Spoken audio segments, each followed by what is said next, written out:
tardes, bienvenidas y bienvenidos a este encuentro con la historia de Firgas, un episodio, fue una epidemia de cólera morbo que azotó a las islas, pero que en Arucas en 30 y tantos días se llevó por delante 76 personas.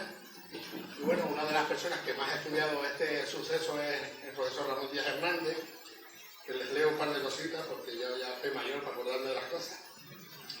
Ramón es licenciado en Filosofía y Letras, es también doctor en Geografía e Historia por la Universidad de La Laguna, es catedrático de Geografía Humana de la Escuela Universitaria de la Universidad de las Palmas de Gran Canaria, profesor de Geografía y Didáctica de la Escuela Universitaria de Formación del Profesorado, con multitud de artículos, publicaciones, trabajos en diferentes historias relacionadas con geografía, ordenación del territorio, medio ambiente, turismo, estudios hispanoafricanos y patrimonio histórico y natural. Además, Ramón es un amante de las cosas de Firgas, que siempre le han gustado los temas relacionados con Firgas, y también un amante de los temas relacionados con la naturaleza. Fue teniente alcalde y concejal de Medio Ambiente y Urbanismo en Arucas un montón de tiempo. Ahí fue mi jefe durante unos cuantos años, porque yo fue mi primer jefe en la administración pública, en la empresa privada, ¿no? Pero la administración pública. Me bajo de... Sí, fue. No, tampoco era tan malo. Bueno, alguna cosa... Qué malo soy. Y nada, yo no quería contarle muchas cosas más, sino que de manera más reciente ha participado en la elaboración de estudios previos para la propuesta de la Reserva de la Biosfera de Gran Canaria y del Medio Rural de Canarias, dirigiendo proyectos de investigación sobre gobernanza, participación de la sociedad civil organizada, movilidad humana, migraciones africanas y latinoamericanas y desarrollo rural, entre otros. Entonces, pues bueno, para nosotros es un placer tener a Ramón por aquí. Además que es senderista y camina con nosotros por la isla y por las islas. Y es un placer contar con Ramón esta tarde aquí para que nos descubra un poquito más de este episodio sobre el cólera morbo de Firgas. Gracias, Ramón, y gracias a ustedes por venir.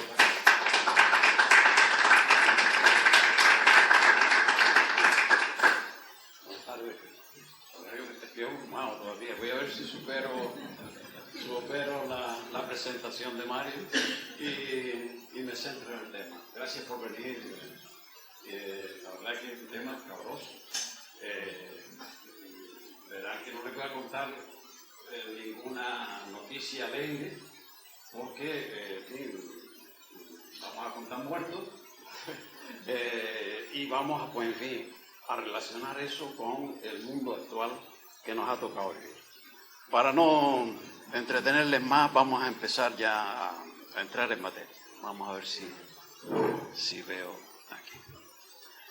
El índice de la charla esta lo tienen ustedes aquí. Las epidemias y las catástrofes naturales nos recuerdan que la seguridad total es una quimera. El cólera es una enfermedad contagiosa, dolorosa y casi siempre mortal. ¿Cómo llegó a la isla del contagio, a la isla de Gran Canaria? Cuantificación de la epidemia colérica en Gran Canaria por municipios, comparativa con la pandemia de COVID-19 en Canarias, testigos directos de la tragedia de 1851, testimonio del seminarista herreño Aquilino Padrón, el libro primero de enterramiento de la parroquia de San Roque de Firgas. Sobre esto quiero hacer hincapié en algunos temas.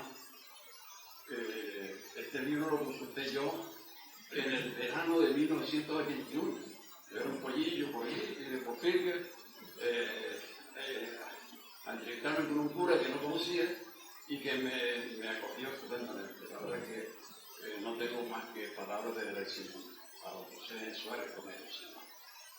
El libro Víctimas de la epidemia colérica en Firgas, mortalidad por grupos de edad y sexo, los cementerios de Firgas, el improvisado cementerio del Llano de la Majada y conclusiones. Vean que ilumino esto gracias a la gentileza de Rodríguez Denis, que me ha mandado sus dibujos magníficos, y la verdad que puedo presumir, gracias a él puedo presumir de buenas imágenes. Bien, vamos a empezar la materia según el índice que tienen ustedes. La pandemia colérica en Finca, para verla en perspectiva, vamos a compararla con la que ocurrió hace bien poco, entre 2020 y 2023, con la COVID-19. Y yo creo que para un poco, fíjense que ya, eso fue hace 2 años, y prácticamente ya nos hemos olvidado que 420.000 canarios sufrieron la epidemia. Es el 21%, 21 de cada 100 canarios pasó por esa enfermedad. Para que un poco se vayan haciendo alguna idea. Y si acaso algo tuvo de positivo fue que durante esos meses de encierro forzoso, pues empezamos a mirar para atrás y recordar cosas parecidas. Y la prensa pues se detuvo mucho en el cólera morbo de Gran Canaria en 1851, y a mí me llamó la atención porque más reciente de esa epidemia y más mortal todavía fue la mal llamada gripe española de 1918 a 1920, es decir, casi años coincidentes con la Primera Guerra Mundial. Pues bien, lo sorprendente de la noticia del COVID-19 es que nos recuerda de alguna forma que el peligro cero, el riesgo cero no existe. Es decir, nos podemos poner de la forma que sea, que no podemos nunca prever un fenómeno de estas características, bien sea pandemia, epidemia, bien sea, por ejemplo, el volcán de La Palma, bien sea, por fin, las inundaciones en la India, que son, por fin, casi siempre frecuentes, bien puede ser un tsunami, pero el riesgo cero no existe. Esa supuesta seguridad total es una quimera. El sociólogo alemán Ulrich Beck, que vivió entre 1944 y falleció en 2015, escribió un libro que traducido al español se llama La sociedad del riesgo. Y él nos advertía de forma contundente, de forma categórica, que la modernización lleva aparejado una serie de riesgos intrínsecos. Es decir, que el peaje que hay que pagar por progresar, por avanzar, por mejorar, es que tenemos que también pasar por una serie de riesgos que a unos les toca más, a otros les toca menos, a otros no les toca por suerte, pero que estamos ahí por pendientes de las adversidades muchas veces propias de la naturaleza. Y para nombrar esto, hay un informe de la Seguridad Nacional que se publicó en el 2023, al fin de la pandemia, que muestra la lista de 16 posibles riesgos que van desde el terrorismo, la vulnerabilidad espacial, las crisis climáticas, el cero energético, el apagón de la semana pasada, la aparición de nuevas pandemias como la COVID. Fíjense que la COVID es el número 19, es decir, que han habido 18 antes. Es que los virus mutan, cada vez son más resistentes, más agresivos y atacan con más furia a las poblaciones, especialmente aquellas que tienen por un sistema farmacéutico y sanitario pues, más débil. Luego están los fenómenos naturales como el vulcanismo, los terremotos, los maremotos, los tsunamis, las sequías, las inundaciones. Es decir, todos esos son aspectos que están ahí y que pueden, o tenemos que aprender a convivir con ellos y a sobrevivirles también. Pues bien, el cólera, para un poco entrar en materia, es una enfermedad diarreica aguda causada por la ingestión de alimentos contaminados o agua contaminada por el llamado Vibrio cholerae. Un bichito que en 1851, es decir, hace ya casi 2 siglos, pues era desconocido, era prácticamente desconocido, y que su inclusión en cualquier sociedad ocasionaba una mortandad terrible. Se denomina cólera morbosiático a esta gente porque procede de la región del Ganges, en la India, y es el causante de una enfermedad exótica y contagiosa procedente de la cuenca del Ganges, determinada por la introducción en el organismo humano de gérmenes infecciosos que provocan a los afectados una notable secreción gastrointestinal, lesiones profundas del sistema linfático del intestino delgado, disminución y espesamiento de la sangre y alteraciones funcionales del sistema nervioso central y periférico. No sé si es la compañera que sufrió hacer. No me equivoco, no, son los que tú sufriste. Aquí hay una persona que sobrevivió a la doctora. Tuvo estos mismos síntomas y, bueno, en fin, no es un episodio como para sentirse muy bien. Los enfermos contagiados sufren sucesivos episodios de vómito, calambres musculares, suspensión de la visión y colapso, según el doctor Villar. Este contagio mortal se produce principalmente en las zonas tropicales, pero se ha extendido ya prácticamente a todo el mundo. El periodo de incubación de los gérmenes coléricos suele tener una duración de 2 a 4 días. Para que se produzca la infección, el virus cólera debe vencer la defensa del huésped, así como fijarse y colonizar las paredes interiores del intestino. Bien, esos son así a grandes rasgos los síntomas. Es cierto que los cuerpos desnutridos,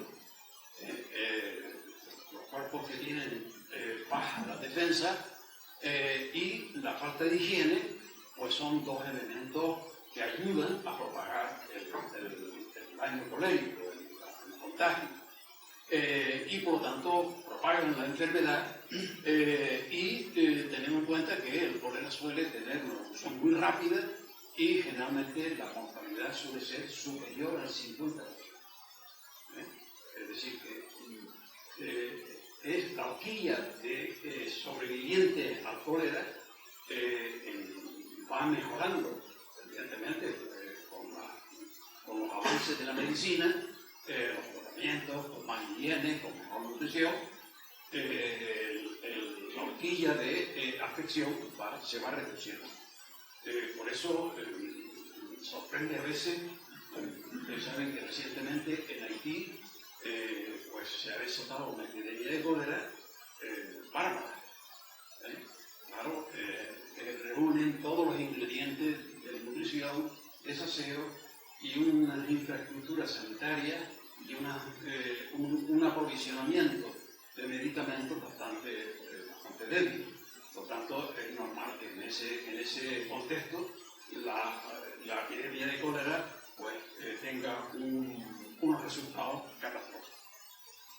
Por tanto, constatamos que es una enfermedad que se desarrolla de forma muy rápida y la rapidez con que se propaga pues genera pánico. Un pánico irracional, imparable además, y un pánico además muy humano por otro lado. Es decir, cuando tú ves que tus vecinos, tus familiares o la gente de tu familia se siente mal, pues buscas la forma de escapar por donde sea. Y muchas veces el escapar, el huir por donde sea, pues lo que hacen es que los que ya llevan el mal dentro lo propagan. Y facilitan la invasión como sucedió en el canal. Bien, en los tiempos de irrupción de esta epidemia, pues las autoridades de entonces no tenían médicos, no tenían hospitales, no tenían medicina y pues tuvieron que acudir a lo que se hace siempre: medidas excepcionales, cuarentena, interrupción de las comunicaciones y aislamiento. Es lo que se hace siempre, como bueno, las autoridades españolas hicieron el 20 de marzo de 2020, pues prohibieron a todo el mundo encerrarse en su casa, prohibido salir a la calle, encerrarse.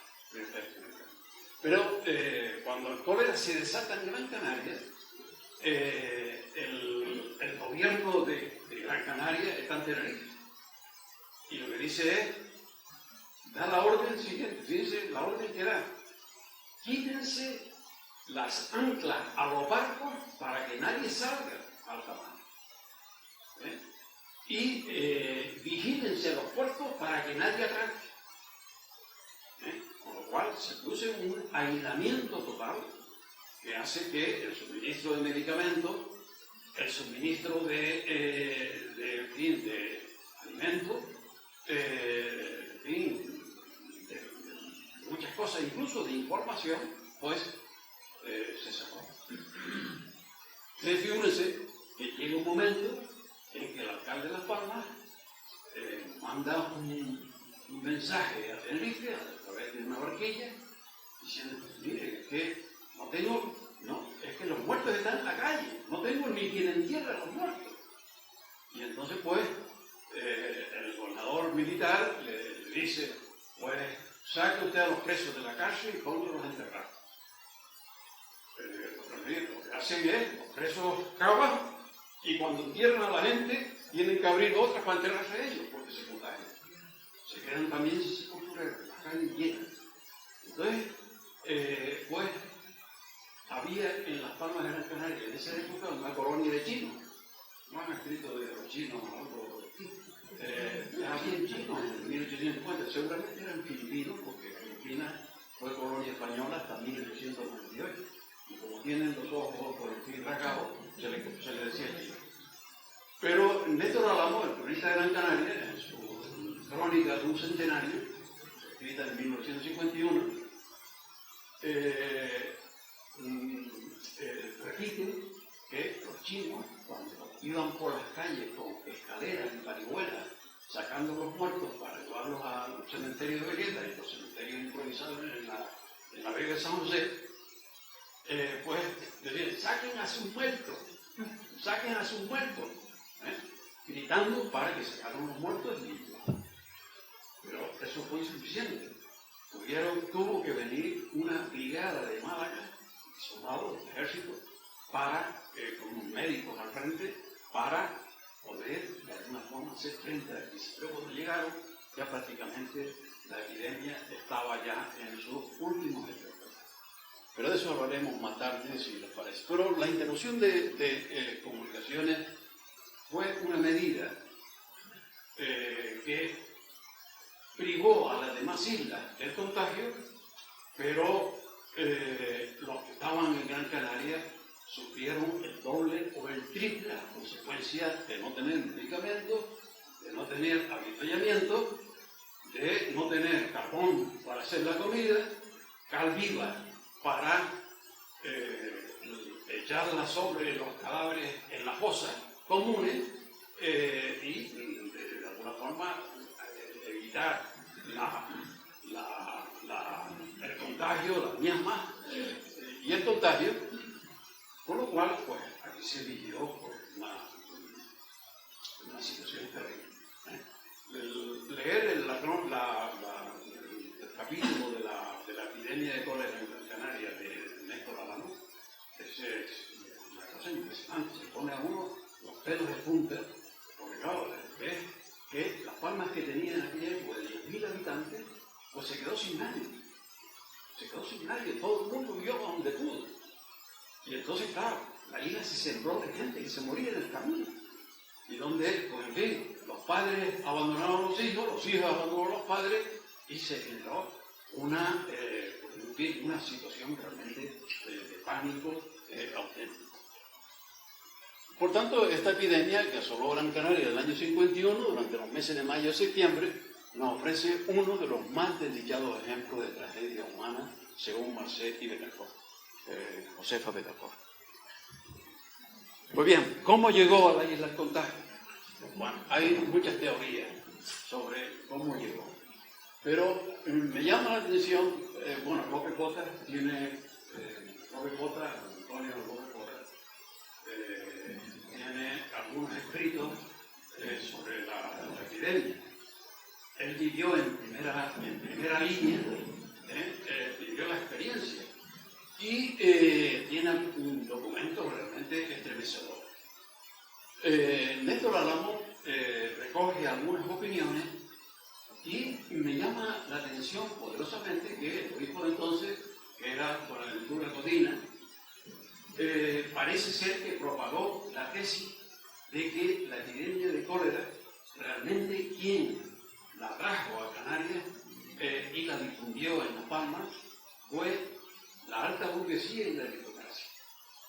Y de hecho, Néstor Álamo habla de que en algunos bailes que se celebraban en las casas particulares de la aristocracia y la alta burguesía, ya aparecían síntomas de contagio, pero que se ocultaban para evitar que el estamento nobiliario y aristocrático de la capital de la isla pues se viera estigmatizado.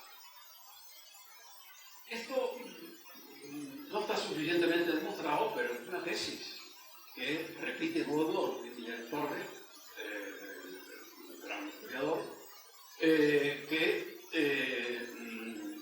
recoge esa tesis también, pero que básicamente él lo que asegura con más rigor, y es que el cólera viene de Cuba. En Cuba llegó de Estados Unidos. En el año 1850, el cólera llega de Estados Unidos, provoca 9.000 víctimas en La Habana y 19.000 en toda la isla de Cuba. Y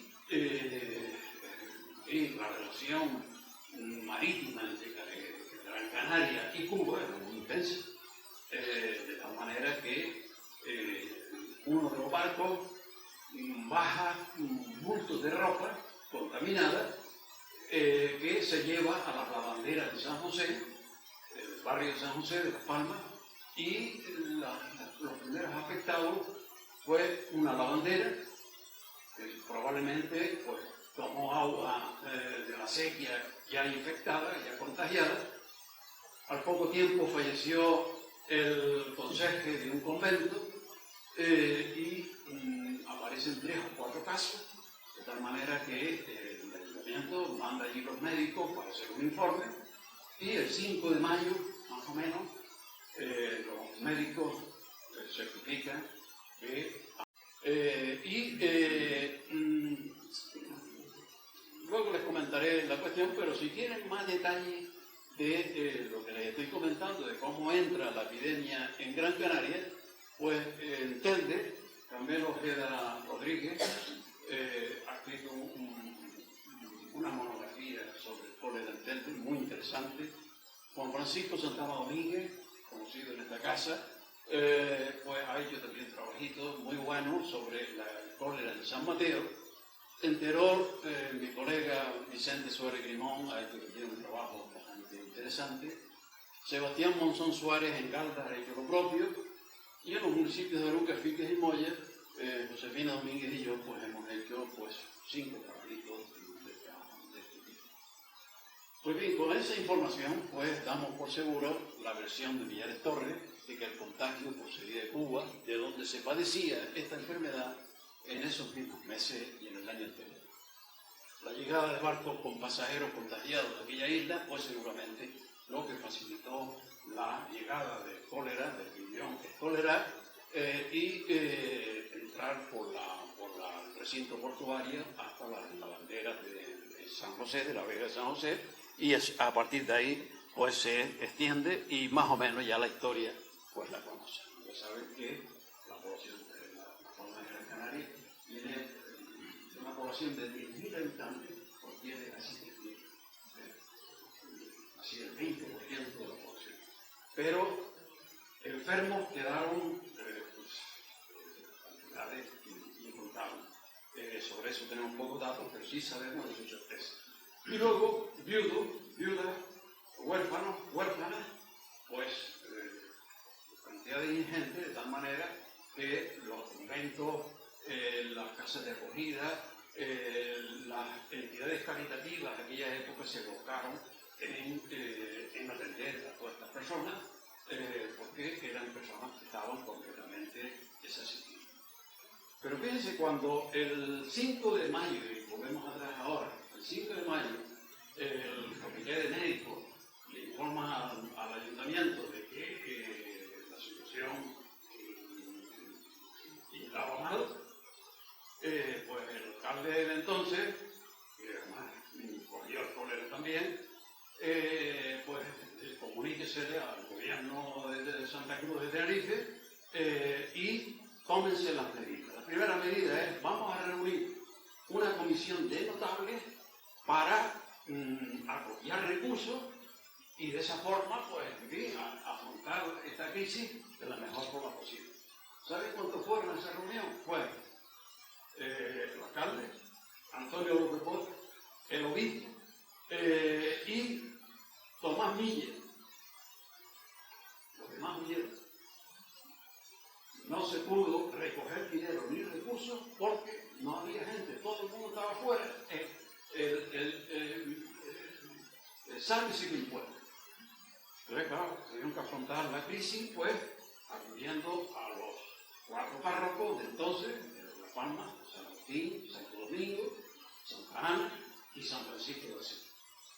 Los 4 párrocos pusieron, el obispo además puso bastante celo en esta cuestión y se crearon juntas de distrito para acopiar recursos y empezaron, pues, a acopiar Calviva, a copiar Sotal y Lejía, a copiar, pues, vinagre, es decir, elementos que ayudasen y empezaron, pues, de alguna forma a dictar ordenanzas para que la población de alguna forma se sintiera más protegida. Los resultados fueron catastróficos, es decir, más del 20% de la población de Las Palmas pues, fallece de cólera en solo 2 meses y medio. Y en 2 meses y medio, pues bien, se conoce pues, lo que hay, se comenta. El Néstor Álamo Hernández nos habla de que la ciudad no contaba ni con productos de desinfección, ni con médicos suficientes, no tenían hospitales, no habían fosas suficientes para enterrar a las víctimas, no habían foseros, se tuvo que echar mano de cementerios improvisados, recurrir a los prisioneros en las cárceles, a militares, a chinos, como decía antes, voluntarios para conducir los cadáveres y sepultarlos y llevar los enfermos a los centros hospitalarios. Aquí tienen una imagen del cementerio de Vegueta, donde hay un apartado donde se reconoce, pues, se hace un reconocimiento a todas las personas que fallecieron como consecuencia de esto. La documentación oficial nos da este cuadro catastrófico. Fíjense, la ciudad de Las Palmas era un torrente, de aquí arriba, 10.569 habitantes, 2.150 fallecidos, el 20,3%, y el 38% de los fallecidos de México. Bueno, tienen la cifra, por ahí tienen la... Caramba, me está engañando esto porque no aparece Finca. Sí, la cuarta. Debajo de la nube. A ver, vale, es que está blanco, es que no lo veo de aquí. Bueno, Finca en aquella época tenía solo 1.002 habitantes. 1.002 habitantes, hoy tiene 7.000 y pico, 8.000. Y fallecieron 76, según las actas oficiales. Yo creo que la cifra, yo leí en el libro de enterramiento, en el libro 1 de enterramiento de la parroquia de San Rafael, yo leí 81 casos. Hay otros, el antiguo cronista oficial, el señor Serpa, lo sube a 81, 82. Hay quien lo sube a 86, otros a 83. Realmente es un poco líquido hacer precisiones sobre esta cuestión, porque el párroco de aquel entonces, el señor Quintana, se ve que estaba tan demandado, que se le olvidó de poner en las actas la causa del fallecimiento. Y claro, si no tiene la causa del fallecimiento, está un poco jugando a ciegas. Sí, no, en fin. Es una situación un poco rara las actas de ese año, o de esos meses, en el libro de registro pero ya eso lo comentaremos más adelante. Pero lo cierto es que, fíjense, que hay 3 o 4 municipios, desde Arucas, Moya, Teror, que casi tienen el 10% de la población que fallece víctima del cólera. En total fallecen 5.593 de una población, porque en Canarias en aquel entonces tenía 58.958, no llegaba a 59.000 habitantes. Hoy tiene casi 1 millón. Pero fíjense, de esos 59.000, casi el 10% se va para la otra esquina. Con lo cual, este es un cuadro que se levantó al final, casi en diciembre del año 1851, y probablemente hay algunas imprecisiones que habría que corregir. Pero está ahí y demuestra, pues, en fin, las características. Quédense con esta cifra porque fíjense la comparación con el COVID. Con el COVID tenemos 472, dije antes 420, no, son 472.303 los afectados, los contagiados, y murieron en toda Canarias, no en Canarias solo, 2.320 personas. Lo que quiere decir que, tratándose de un virus que se las trae, sin embargo, la medicina, la asistencia sanitaria y sobre todo la higiene, el cuidado personal, el aislamiento, etc., pues reducen una epidemia con un bicho más mortífero, se reduce a 2.320 de una población de 2.212.000 personas. Para que vean lo que significa el avance científico, el avance de la medicina, de la sanidad, las mejoras en las infraestructuras sanitarias, la higiene, la mejor alimentación, lo que inmuniza a las personas. De todas maneras, son cifras realmente importantes. Por eso yo piensen que murieron 2.320 personas del COVID, pero en los 3 años que duró la pandemia de COVID, murieron por otras cosas 70.177 personas. Es que a veces nos olvidamos de eso. Lo comparamos, ¿verdad? Y por eso le llevo a estos datos de la mortalidad de Canarias entre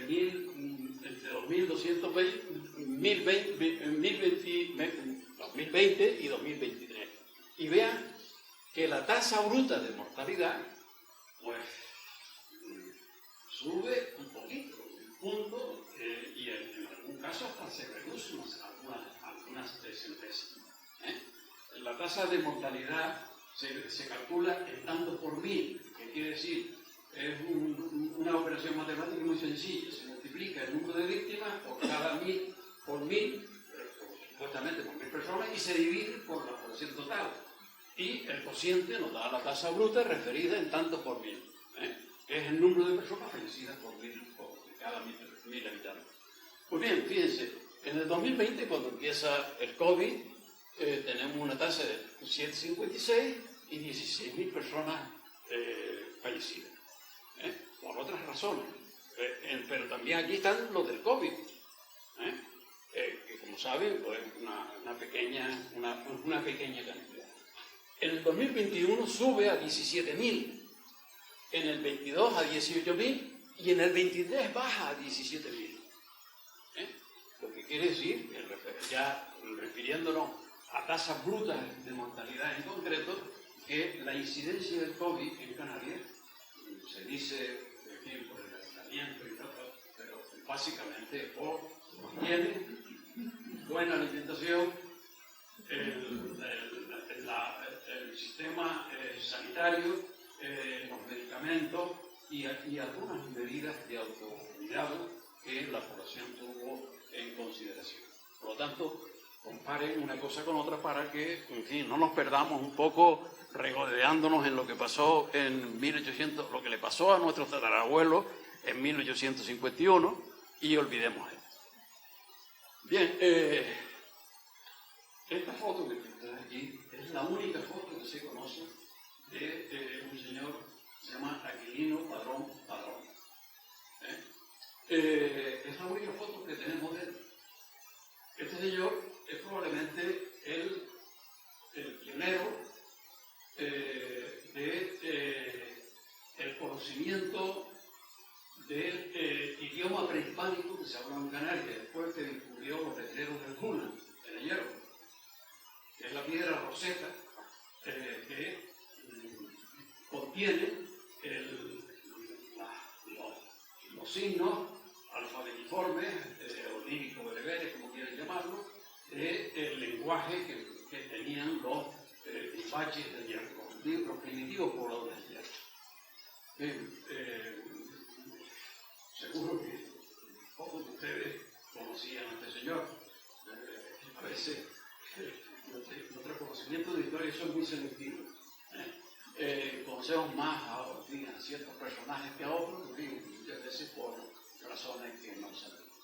Bien, los testigos directos de la tragedia, los doctores Emilio de Nigret, el letrado y diputado Antonio López Bota, el empresario Tomás Miller, que dejaron escritos testimonios de su vivencia sobre el cólera. Tomás Miller fue el que presidió la junta del distrito de Tafira con el cólera, y él tuvo esa enfermedad también. El alcalde de Las Palmas, que se apellidaba Delgado, también la cogió y le tuvo que sustituir don Antonio López Bota. El mejor testimonio del cólera morbo en Gran Canaria nos lo ofrece Agustín Mieres Torres. Agustín Mieres Torres, que lo cogió el cólera recién casado, con 22 años, y lo que hizo fue lo que hizo todo el mundo: marcharse de Las Palmas corriendo, y se refugió en el Trapiche. Y allí pues compuso, era notario, historiador y músico. Allí compuso algunas sonatas que se interpretaron en el Te Deum que se cantó en la catedral cuando terminó la actividad. Con unos versos de él realmente extraordinarios. Porque además es un poeta muy fino. Sin embargo, el mejor testimonio escrito, porque claro, Miller es historiador, es notario y muy objetivo y tal, pero la visión subjetiva, personal, quien mejor la describe es este señor. En una carta que le manda a sus padres, pero que la escribió casi 4 meses después del cólera. La escribió el 1 de diciembre de 1851, una carta de 20 páginas. Mandarle a un padre una carta de 20 páginas, mándate él. Pero es, primero, porque es sorprendente. Este hombre con 22 años escribía como Dios. Pero no solamente sorprende lo bien que escribe, lo bien que expresa, los pequeños detalles del cólera. Lo que no cuentan los historiadores, casi siempre nos vamos a las grandes cosas, los pequeños detalles, las inequidades, las unidades, en fin, también los actos heroicos. Él además perdió a su primo, que vivía en el mismo cuarto en el seminario, Francisco Espinosa, que murió en Teror, con un año más, con 23 años. La muerte de su primo hermano, le acompañó toda su vida. Él murió en 1896, con 65 años, de un problema pulmonar, pero nunca se olvidó de la muerte de su querido. Y escribe pues, todos los horrores en esa carta, y se la manda a sus padres en el Hierro en el año en diciembre de 1851. Y fíjense, este mapa que tienen ustedes aquí es lo que hace este señor. Este señor, cuando llega empezando mayo, ya se morgaba en las palmas lo que estaba pasando, y entonces él quiere marcharse con sus padres al Hierro. Y se lo dice a su tío. Su tío era el párroco de San Francisco Javier, de San Francisco de Asís, que tiene una calle importante Palmas, como Matías Parrón, en la calle que empieza prácticamente en Tomás Morales y llega hasta la plaza de Osana, al gobierno de Canadá. Pues bien, este señor lo que hace inmediatamente le escribe al director del seminario y le dice, mire, yo quiero que me hagan todos los exámenes, aunque sea un domingo, para marcharme de y hace los exámenes. Y entonces, otro seminarista de Lanzarote dice, uy, pues, vamos a apoyar, y hizo también los exámenes con él y aprobaron. Y entonces le dice a su tío, yo voy a salir de aquí como sea. Dice, pero es que ya el puerto de La Palma está cerrado, ¿dónde vas? Dice, me voy a salir. Y salió el 7 de junio, salió a Sardina. En Sardina, pues el puerto todavía estaba activo, llega de noche a Calda, se queda esa noche en Calda, en casa del maestre de Saavedra, del maestre del barco, que también se marchaba a Calda con su familia, con su mujer, la mujer había muerto, con sus 8 o 9 hijos, y en Calda al día siguiente, el día 8, como allí no había barcos para huir a Tenerife o marcharse a Hierro, se enteró de que en el puerto de las Nieves estaban esperando un barco que venía de Tenerife para cargar gofio en Agaete y llevárselo directo al Hierro. Entonces llegó y el patrón del barco le dijo, mira, aquí no podemos salir, tenemos prohibido, es más, nos quitaron el ancla y el ancla está en tierra firme. El hombre se quedó desesperado, volvió de nuevo a Ganda, a ver si había alguna posibilidad para salir por el puerto de Sardina, pero tampoco se le permitía. Total, que se tiene que quedar en Ganda unos 3 o 4 días, y en un momento determinado dice, bueno, aquí no hay esperanza de coger un barco y marcharse a Hierro de vacaciones, y intenta llegar a Teror, porque el obispo, para salvaguardar la vida de los seminaristas que no eran de Gran Canaria, es decir, que eran de otras islas, decide refugiarlos en el palacio de verano que tiene Teror, de la Basílica. Y dice, bueno, pues me voy para Teror con los demás seminaristas a ver qué pasa. Entonces él desconocía el camino, tiene que pasar de Galda a Guía, de Guía a Moya, de Moya a Firga y de Firga a Teror. Y entonces tuvo que hacerlo de noche, por camino un poco raro, porque estaban las patrullas de milicianos vigilando las entradas en los municipios para que no entraran contaminados de La Palma, que extendieran, que propagaran el cólera en sus municipios. Entonces el de Galda, como todavía no había aparecido ningún caso, le dio por un visado para que el hombre llegara. Cuando llega a Teror, lo estaba esperando el alcalde. El alcalde, cuando lo vio, este es sobrino de don Matías Padrón, que es íntimo amigo, ¿cómo le voy a impedir que entre aquí? Total, que entra, pero cuando entra en el palacio de verano del obispo, se encuentra el rector. El rector se llamaba Pedro González Díaz, que era natural de Artenara. Y le mete una bronca, y le dice, mira, te quedas en el patio, el tiempo allí aislado, te quedas en el patio, como tenías ropa, porque la ropa se había quedado en La Palma, te quedas ahí y tú mismo te lavas tu ropa, la pones a secar y te la pones al día siguiente. Total, que estuvo así de esa forma un tiempo con los demás seminaristas, hasta que el 9 de julio, pues el rector se dio cuenta de que ya la epidemia en La Palma había cedido, pero el Teror estaba subiendo. Y claro, era un peligro quedarse en Teror, mientras que en La Palma estaba bajando la epidemia. Fue una decisión fantástica para los seminaristas, pero fatal para él, porque uno de los primeros que muere cuando llega a La Palma era el rector del seminario, que fue a comer, ya comió, y a las 4 de la tarde ya estaba tieso en la lucha. Total que el día anterior, es decir, el 8 de julio, fallece su primo, el antes, cura de Teror lo entierra de forma aislada, es decir, no pone una cosa común, sino lo entierra de forma aislada, le pone una cruz con un cartelito que pone pues Francisco de Jesús Seminario. Y se vuelve a La Palma. Y cuando llega a La Palma, le cuenta a su tío lo que le había pasado al otro primo, pues estaban tutelados por don Matías Padrón, y le puso una enfermedad, de la manera que se tienen que marchar a Tafira a descansar y aislarse hasta que la cosa pase. Pero cuando vuelve de Tafira, se encuentra con la sorpresa de que le llama a Luis y le dice: mire, como se murieron 3 profesores del seminario, se murió el rector, no tengo que dar clase a los seminaristas.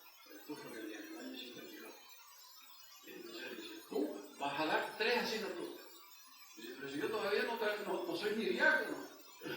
Le dice, aquí mi valor le dice al obispo: pero no, señor, es que yo no soy ni diácono, me faltan 2 asignaturas para terminar la carrera. Dice: tú vas a ser catedrático de latín, de teología, de moral, y no me digas que no, porque empiezas el año que viene. Pero claro, como responsable, pues, el día que tal, se lo pone el partido, que tiene así, que tiene que tal, y él dice: bueno, que efectivo,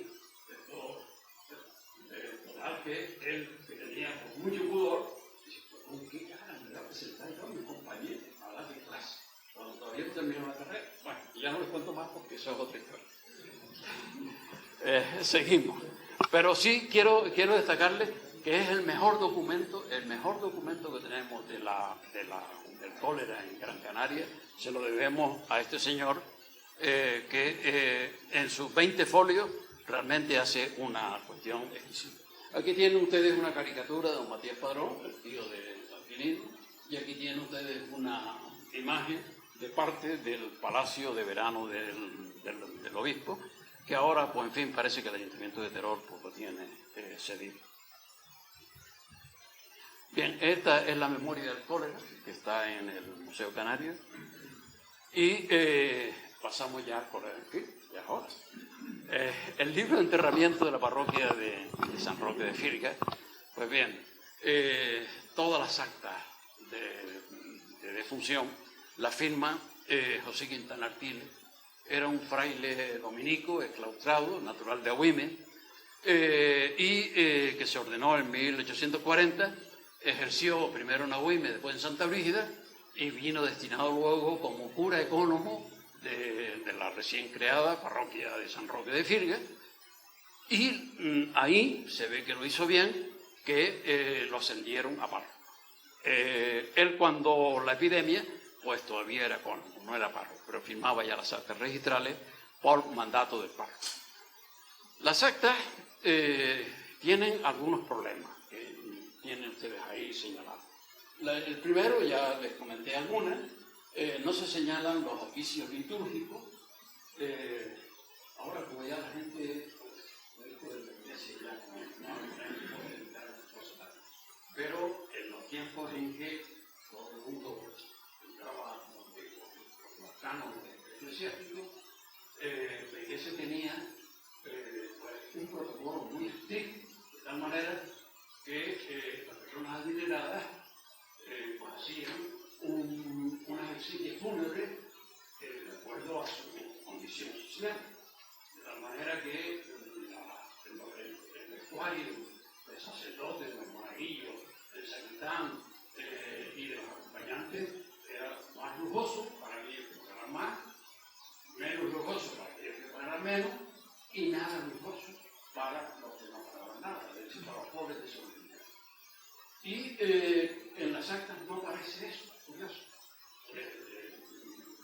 Si quieren les traigo un acta de cualquiera de esta época, y siempre aparece fulano de tal, fue sepultado en la villa de Firga, se le hizo ceremonia con 12 pobres, con todo el clero, en fin, con la cruz, el licenciado de gran cosa. Era además una fuente de ingreso de la iglesia. Pero aquí no aparecen los oficios litúrgicos y eso, pues en fin, nos impide hacer un análisis sociológico de quienes realmente fallecieron de cólera y quienes no. Entonces, pues claro, evidentemente esas pistas no aparecen en las actas son muy austeras. También la causa, es decir, el motivo de la muerte del finado, pues no aparece clara, entre otras cosas porque los curas no son médicos y además porque me da la impresión que en el desconcierto de aquel momento, pues se le echaba una mirada a la cara del difunto y sobre eso de que este murió de no sé qué, este murió de... Ahí no aparece nada. Las causas, que son preceptivas, según el Concilio de Trento, el párroco tiene que velar porque aparezcan siempre en los registros motivos de la defunción. No aparece. Y también la procedencia, ¿de dónde es? ¿De dónde vive? Que también es un dato importante, porque a veces hay barrios más afectados, y a veces porque la sequía pasa por el centro de las casas y la gente bebía agua contaminada y morían como moscas. Y en otro sitio donde había aprovisionamiento de agua en una fuente que pasaba ciertos filtros y allí había más protección. En fin, esto nos lo permite deducir cuando las actas dicen dónde vivía el finado. Solamente aquí tenemos un caso de una señora de Fuerteventura de 63 años, no dice además de qué pueblo de Fuerteventura, sino de Fuerteventura, y además dice que era transeúnte. Transeúnte, ¿eso qué quiere decir? Transeúnte, que era alguien de paso. Probablemente es que estaba en contagio. Lo que pasa es que algunos autores, entre ellos el ponente oficial, dicen que es la primera. Pero a mí me parecen dos antes que esta señora. A mí podría ser que ella los contaminó antes y falleció después. No lo sabemos y por tanto no podemos asegurar nada. Habían dos darucas en la cercanía, por favor, tengan en cuenta que en Aruca el cólera se desató el 11 de junio y por lo tanto había probabilidades que ya mucha gente de Aruca huyera hacia el interior de la isla y llegara por aquí, por fin. Y luego había otro de Agüime, después dice uno del lugar, no sé, igual que escribieron rápido uno de buen lugar. Puede ser, porque sí aparece otro de Suárez, el barranco de Suárez. Esas son las únicas referencias geográficas de los difuntos del cólera en fin. Luego abundan apellidos característicos de firme, como son Marrero, Ponce, Guerra, Encibia, Rodríguez, Suárez, Medina, Navarro, Quintana, Angulo, De la Fe, Mato, etc. Son apellidos característicos de la población de firme. Pero hay apellidos que desentonan con el lugar. Por ejemplo, apellido Montero, Bello, Zamora, Cardoso, Bolaño, Lescano y otros más raros no eran, de Megorija, no eran muy característicos de aquí. Bueno, me faltó Baez, era otro apellido muy característico. Por tanto, es de suponer que estos apellidos fueran de gente que viniese de otras localidades a refugiarse en Firme y viviesen ya contaminados o se contaminaron en el transcurso de la travesía. Luego, apreciar que en Las Palmas, Arucas, Moya y Teror, la declaración del cólera empezó en Las Palmas el 4 de junio, en Arucas el 11 de junio, en Moya el 20 de junio y el 11 en Teror, el 11 de junio. En Firga, el primer caso que yo tengo, pero que teniendo en cuenta que no sabemos la causa, que parece que está dentro del capítulo de enfermos de cólera, aparece el 5 de junio. Pero sin embargo hay quienes que lo demuestren fehacientemente quienes señalan que la primera fallecida es esta señora María Morera, mujer de Juana Costa, transeúnte majorera, el 25 de junio.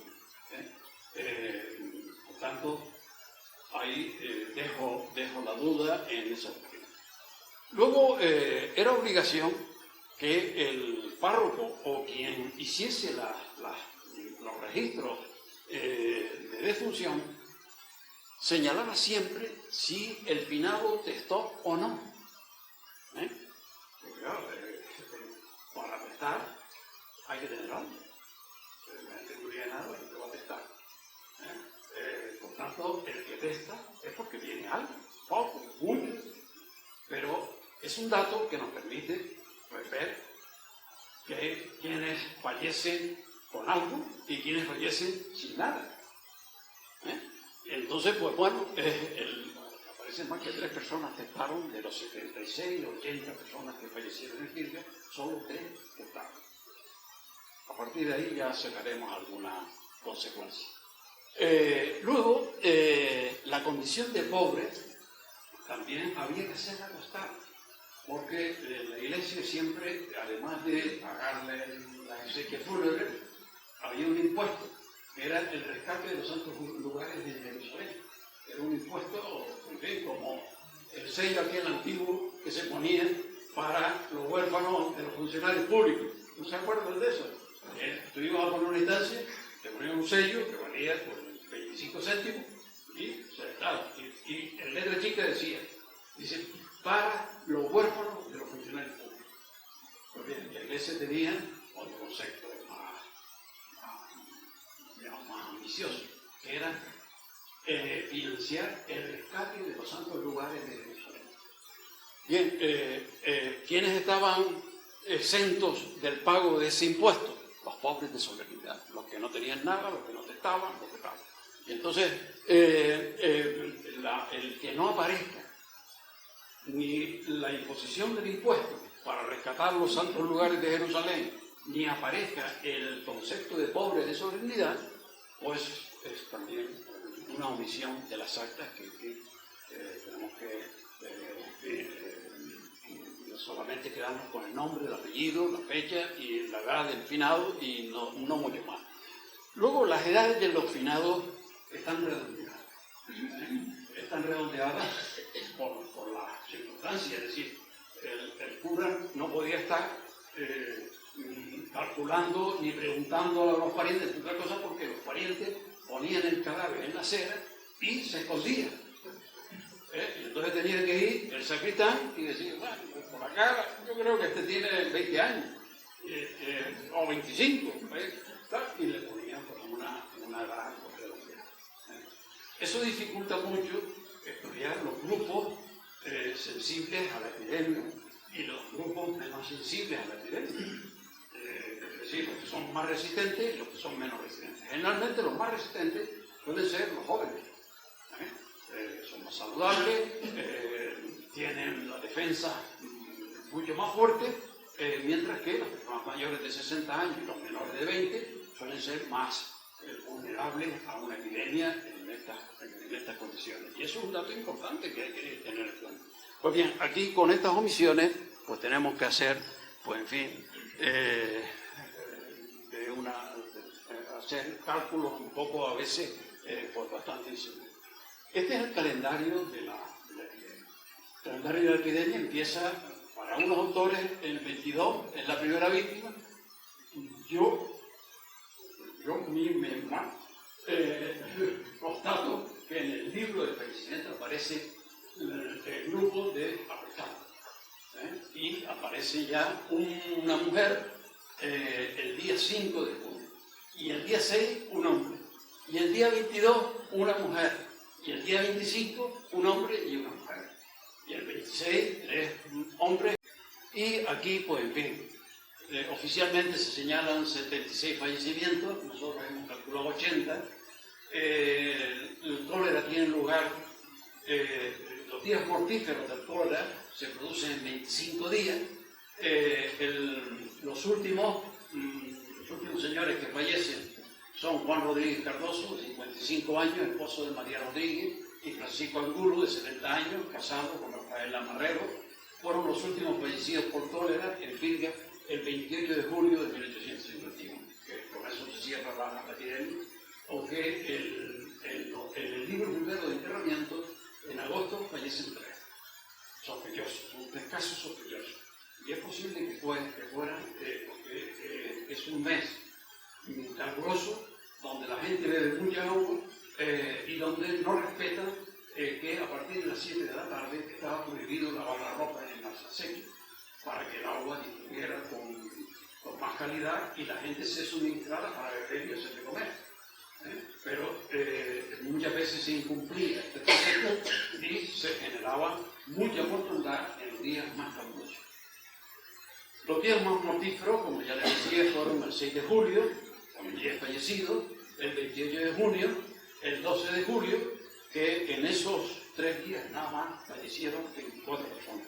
Casi el 40% de toda la mortandad que genera el cólera en Pirga.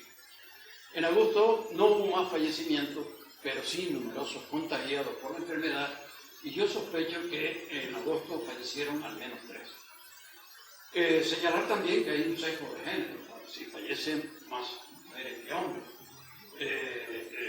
Y entonces, claro, uno puede ser claro.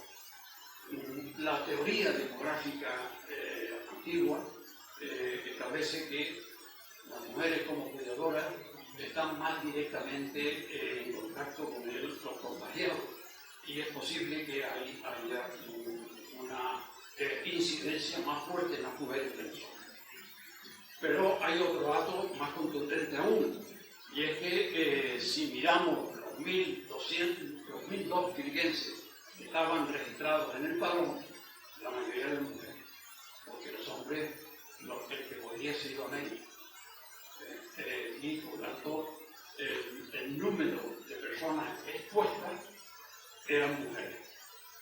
Y es mucho más lógico pensar que a mayor exposición, pues mayor incidencia de la enfermedad, del contagio y de la muerte. Y ese sesgo, pues seguramente la explicación, probablemente también habrá de lo otro, que no cabe la menor duda, que también eso hay que tenerlo presente. Bien, las consecuencias. Pues bien, 80 fallecidos, supone 8 de cada 100 firguenses, pues se lo llevó el cólera. El número de los que padecieron la dolencia y sobrevivieron a ello, no lo sabemos a ciencia cierta, porque no hay datos de la incidencia real del cólera entre los que fallecieron y los que sobrevivieron a la enfermedad. No hay datos, sabemos solamente los que están registrados en el libro de difuntos. Los supervivientes sí sabemos que tuvieron secuelas muy graves y el resto, el que ni tuvo contagio ni falleció, evidentemente, pues no cabe la menor duda que psicológicamente dejó un pozo muy intenso en la población. Cuando yo estaba recogiendo estos datos, porque me iba a tomar un café por ahí, hablaba con una gente conocida, con algún viejo funcionario del Ayuntamiento de Pirga, y me preguntaba, ¿qué estás haciendo? Hombre, estoy estudiando el cólera. Y entonces fueron ellos los que me dijeron, dice, están enterrados en los llanos de la Majá.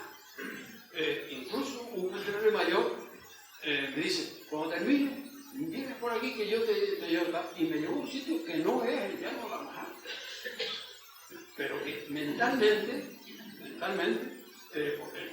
él me llevó por la carretera, en el año 51 no estaba la carretera de la Madre, por lo tanto, el llano de la Majá es donde indica la fotografía con la que empezamos la charla. La carretera no existía, la carretera es muy posterior a los años 40 del siglo XX y el sitio que él me indicaba no tiene nada que ver. Luego he visto que hay un error también en la cartografía. La cartografía cita una parte del barranco de Guadalupe donde aparece un llano y aparece allí llano de la Majada, que no tiene nada que ver con el llano de la Majada. que es el que se ve en la foto, que ese exactamente sí que es el real y que Pero el daño de la manera de la para arriba, como un sí, no, vaya. Yo he estado dos veces, gracias a Mario, he estado dos veces allí y sé que aquello es el aprecio yo. Pero que la gente mayor de Firga tenía una idea un poco desorientada del sitio exacto. Pero sí, lo que me llamó la atención es que ninguna de las personas que yo hablé desconocían este libro. Lo que quiere decir que había un recuerdo perdurable de la importancia del impacto que sufrieron cuando la activaron. La tasa bruta de mortalidad de Firga, otra vez el blanco, aparece en 1850, no sé si lo ven, 23,7 por mil. Vean, fíjense, el año anterior al cólera, la tasa de mortalidad era de 23,7 por mil, una tasa que en aquella época era normal, no típica. Pues la tasa de mortalidad es de 7 por mil, ya la vimos antes cuando el cólera. En el año 51 se triplica, 116 por mil, se triplica. Lo que quiere decir que 76 personas en una población pequeña se triplican una barbaridad. Por tanto, recuerden ustedes aquello en la escuela: dividendo, divisor, cociente. El tamaño del dividendo pues es muy fuerte, muy potente respecto al divisor, lo cual sí, el tamaño es menor y el divisor es alto, el cociente pues, es espectacular, 116 por mil. Y luego al año siguiente, vean que la tasa es inferior al año 1850. Lo que quiere decir que el cólera hubo una incidencia real y rebatible. Aquí tiene una imagen del cementerio, del actual cementerio, al que nos vamos a referir a continuación. Y la mortalidad por grupos de edades, este dato es un poco sospechoso, pero es el que tenemos. Pues nos presenta que el 32,8% de los fallecidos eran menores de 20 años, que es un porcentaje bastante alto. Pero lo que es sospechoso, que la gente que está, los adultos de 21 a 60 años, que son, en fin, cuerpos vigorosos, resistentes, fuertes, con un sistema inmunológico potente, sin embargo, es el que más se expone en la epidemia y es donde más fallecen. 42,5% del total de fallecidos son personas pertenecientes al grupo de edades 20-60 años, 21-60 años. Y luego los mayores de 60 años, la verdad que la edad media en aquella época era de 45-46 años. Es decir, que tener 60 años era ya un milagro. Pero un milagro. Es decir, que había muy poquita gente por encima de los 60 años. Por lo tanto, muy poca gente expuesta, pero aún así, pues fallece el 24% de los mayores de 60 años. Bien, esto para que un poco sepan los grupos de edades a los que pertenecen los fallecidos. Respecto a los cementerios, antes les comentaba que la iglesia pagaba por las exequias fúnebres, pero también pagaba por enterrarse dentro de la iglesia. De hecho, las actas que están en el archivo histórico diocesano de Las Palmas, están todas digitalizadas, las actas de enterramiento del entonces parroquia de Lucas, de la que pertenecía el convento de San Juan de Ortega de Firga, pues aparecen que los enterramientos de los firguenses eran en el convento, en el micro del convento o en la huerta del convento, y cuando ya se colmató, se fue se reservó un pequeño espacio que se llamó, en fin, cementerio viejo. Luis lo tiene localizado, más o menos está localizado. Este cementerio viejo, pues funcionó hasta el año 1899, y aún así, en el año 1899, pues el ayuntamiento no tenía fondos para pagar un vocero. De hecho, pues hay un caso de un cadáver que los parientes del gobierno le daban una puerta y estuvo 24 horas el cadáver en la puerta del cementerio nuevo, que está aquí en el Tomo del Calvario, y ahí estuvo 24 horas. El alcalde llamó a los familiares: no, nosotros no queremos saber nada de entienden ustedes. No han escuchado. De tal manera que el cementerio nuevo, que está en el lomo del Calvario, entró en funcionamiento en 1920. Esta es la fachada, la puerta principal del cementerio. Mientras, pues, el pequeño cementerio que tenían los frailes y después pasó a mano de la iglesia, cuando la desamortización cerró el convento y se creó la parroquia de San Roque, pues tenía una capacidad muy pequeña. De tal manera que la mayoría de los afectados por el cólera fueron enterrados en los llanos de la Maja, que es el aspecto que vamos a tratar ahora. Se improvisó un cementerio, en todos sitios se improvisó un cementerio. En Las Palmas el cementerio de Gueta se colapsó, se tuvo que hacer un cementerio enfrente, en la Vega de San José. Este se llenó también, se tuvo que hacer otro más allá, y después se bajó a lo que hoy es San Cristóbal. Se tuvo que improvisar un pequeño cementerio en terreno del Conde de la Vega, porque no cabían los fallecidos. Aquí pues se fue a los llanos de la Majá, y allí fue enterrada esta señora que ya hemos comentado, María Morera, de 63 años. Probablemente esta señora, como ya les dije, fue quien introdujo el cólera. Precisamente en el año 81, cuando estaba recogiendo estos datos, funcionarios y personas mayores de aquí de Filga recordaban el llano de la Majá, decían el llano de la Majá, como lugar de enterramiento de los fallecidos por el cólera, situado en la ladera occidental de la montaña de Filga. No lo sabían situar exactamente, pero sí sabían que estaban enterrados en el llano de la Majá. El llano de la Majá, aquí tienen ustedes la localización exacta, y aquí tienen la foto desde la que se ve el promontorio donde está la villa de Filga. Se improvisó como cementerio, dado que como cementerio, como un fosario. Había una fosa común y ahí se enterraron pues, todos los que iban allá. Dado que los fallecidos no cabían en el viejo cementerio de la iglesia. Había que alejar las fosas de la población, por razones lógicas, de evitar la propagación del contagio, pero también porque había escasez de caudillo.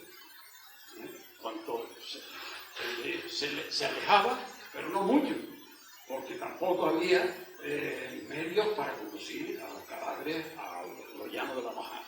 Y estas dos razones, alejar las fosas de la población y ponerlos en un sitio donde las corrientes de aire facilitaran, dificultaran el contagio, dado la escasez de cal viva, yo creo que fueron los dos criterios aceptados.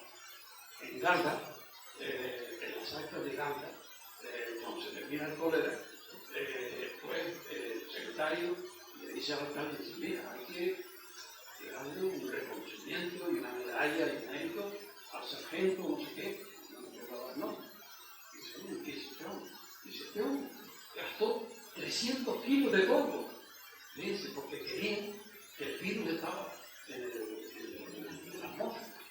Y entonces pues se dedicó a tirar voladores para creer que con la pólvora se mataba al virus.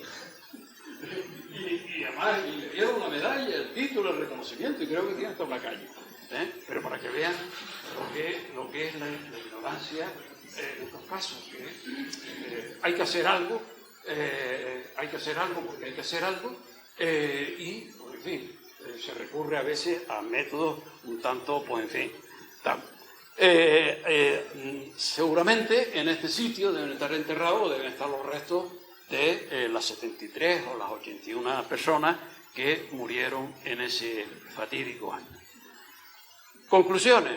Ante una tragedia así, todas las personas no fueron iguales ante la muerte. O sea, hay unos más iguales y otros menos iguales. Parece un poco raro. Antes les dije que solamente 3 habían testado. Los los 70 y pico restantes, ¿por qué no te salen? Hombre, probablemente me dirán ustedes, hombre, que no le dio tiempo. No, son los 70, que no le dio tiempo, es un poco sospechoso. ¿Por qué no tenían nada? Porque eran pobres. Es decir, que la epidemia se ensañó con la gente más pobre. Esa es una conclusión irrebatible. Los acomodados están mejor alimentados, tienen mayor capacidad para acceder a fármacos y servicios médicos, con una buena higiene, hogares protegidos, prácticamente eran dignos. Tengan en cuenta que en aquella época no había médicos, era el barbero, el que hacía las veces de cirujano, curandero, estilero, el que hacía todo. Pero no era solo mujeres virgen, en la Luca también eran 2 barberos que se encargaban de toda la cuestión sanitaria. Por tanto, esta cuestión nos indica que las clases sociales existen, claro que existen. Solo 3 víctimas del cólera fallecieron después de haber estado. La mayoría de los afectados eran pobres, jornaleros y sus familiares. Y la prueba está en que los censos que se hicieron en 1857 y 1860 nos dicen que existían 17 pobres de solemnidad, es decir, declarados, 2 personas que no contribuyen, es lo mismo que ser pobre, no contribuyen porque no tienen nada, 4 ciegos y un número indeterminado de expósitos e indigentes. Así que la situación era la que era. Y luego, pues, para terminar ya, sería pues interesante que, como dice Hernán, puedan hacer algo real. Una placa recordando la epidemia en el Llano de la Majada, no vendría más. Sería incluso un detalle muy bonito para que la gente que quiera o que pueda, pues recuerden a esas personas que son, al fin y al cabo, los antepasados. Piensen que